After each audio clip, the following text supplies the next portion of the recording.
सभी देशवासियों को दीपदान महोत्सव की हार्दिक शुभकामनाएं और बधाइयाँ।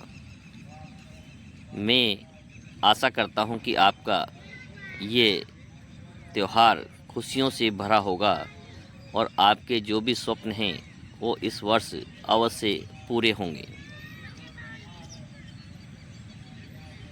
मित्रों, किसी भी त्यौहार के पीछे कोई न कोई कहानी अवश्य होती है, क्योंकि दीपदान महोत्सव अनेक नामों से पुकारा जाता है। कहीं इसे दिवाली कहते हैं, कहीं इसे दीपदान महोत्सव कहते हैं, कहीं इसे दीपावली कहते हैं।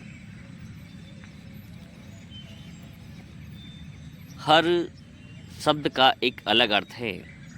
दीपदान का मतलब है दीपक, खुशियों का एक प्रतीक है कि जो खुशियां हमारे घर में हैं वो आपके घर तक पहुँचें। इसीलिए खुशियों के प्रतीक दीपक को जलाकर घर घर दान करने, वहाँ पर रख कर आने की परंपरा है। इसीलिए इसे दीपदान महोत्सव कहते हैं। दीपावली का तात्पर्य है दीपों की एक लंबी कतार को दीपावली कहते हैं। दीपों की एक लय, एक कतार जो खुशियों को प्रकट करती हैं, इस संसार को जगमग करने का प्रतीक है। उसका तात्पर्य यही है कि ये संसार पूरी तरह से जगमग रहे। कुछ लोग इसे भगवान के 14 वर्ष बाद अयोध्या लौटने की खुशी के रूप में मनाते हैं, लेकिन कुछ गाथाएं इस प्रकार की है जो बौद्ध धर्म से जुड़ी हैं, उसे भी हमें जानने का प्रयास करना चाहिए। कौन क्या मानता है, सबको अपनी अपनी आज़ादी है, सबको अपने त्यौहार अपने अपने तरीके से मनाने की परंपरा है और आज़ादी है। यही भारतीय संविधान की विशेषता है। तो आज हम चर्चा करेंगे जो तथागत गौतम बुद्ध को मानते हैं, जो सम्राट अशोक को मानते हैं, फॉलोअर हैं, जो बाबा साहब को मानते हैं, बहुजन समाज जो है उससे जुड़ी हुई यदि गाथा है तो उसके बारे में हमें एक चर्चा करनी जरूरी है।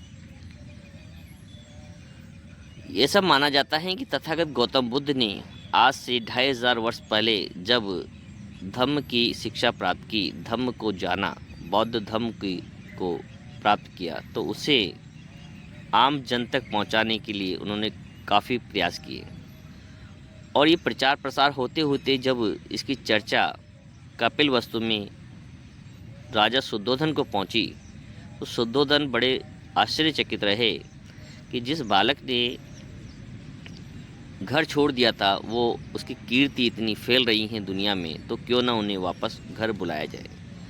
तो तथागत गौतम बुद्ध को संदेशा भेजा गया और ज्ञान प्राप्ति के ठीक 1 वर्ष के पश्चात जब वो वापस कपिलवस्तु में पहुँचे तो शुद्धोधन ने कहा कि नगर के हर द्वार को दीपों से सजा दिया जाए, पूरी शहर को खुशियों के साथ, रंगोली के साथ, दीपक के साथ सजाया जाए। और उनका इस प्रकार से कार्तिक अमावस को स्वागत किया गया कि अंधेरी रात भी प्रकाश से जगमग हो गई। और इसी दिन को दीपोत्सव के रूप में, दीपदान उत्सव के रूप में मनाया जाता है। कुछ लोगों का मानना है कि सम्राट अशोक ने पूरे एशिया के अंदर 84,000 बौद्ध स्तूप बनाए थे, जिसमें अच्छे धम्म के संदेश लिखाए गए थे और उन्हें जन जन तक पहुँचाने का कार्य किया गया था।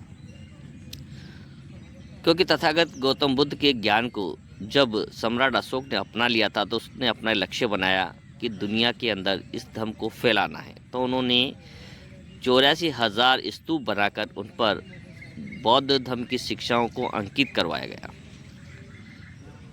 और इसी दिन, कार्तिक अमावस्या के दिन ही उन्होंने संदेश दिया कि ये वो पवित्र दिन है जब तथागत गौतम बुद्ध कपिलवस्तु लौटे थे।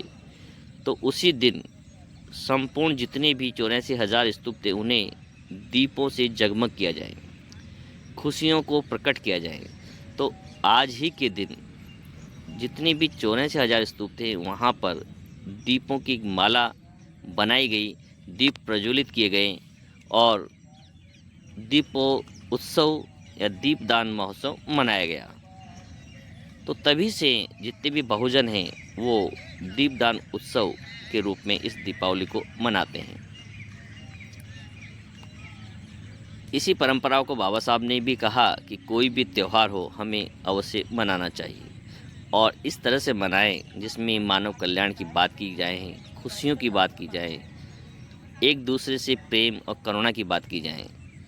तो त्यौहार के अनेक रूप हो सकते हैं, लेकिन हर त्यौहार का एक अंतिम उद्देश्य यही है कि समाज में समरसता हो, करुणा हो, प्रेम हो। तो सबको अपनी अपनी आज़ादी है, लेकिन जो जानकारी हमारे पास थी वो हमने देने का प्रयास किया। यदि आपको अच्छी लगी तो आप कमेंट बॉक्स में अवश्य बताएं और इस वीडियो को आप अपने मित्रों तक अवश्य पहुंचाएं, जिससे कि बहुजन ये समझ सकें कि त्यौहार क्यों मनाया जाता है, किस प्रकार से मनाया जाता है और हमें किसी भी त्यौहार को के अंदर जो खुशियां हैं उससे वंचित नहीं रहना चाहिए।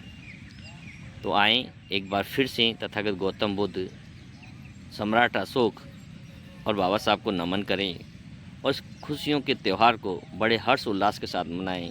आप सभी को एक बार फिर से दीपदान महोत्सव की हार्दिक शुभकामनाएं और मंगल मिलती।